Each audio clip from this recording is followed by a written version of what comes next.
Once upon a time in the vibrant city of Paris, two strangers found themselves crossing paths on a picturesque spring morning. Matthew, a talented pianist, had recently moved to the city to pursue his dreams, while Emily, an aspiring writer, was visiting from her small hometown for a much-needed break. Fate intervened as their eyes met, and a spark ignited within their souls.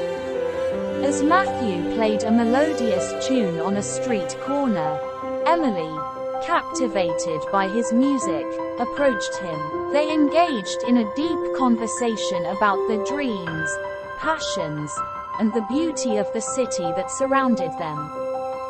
Time seemed to stand still as they shared laughter and discovered their shared interests, creating an instant connection.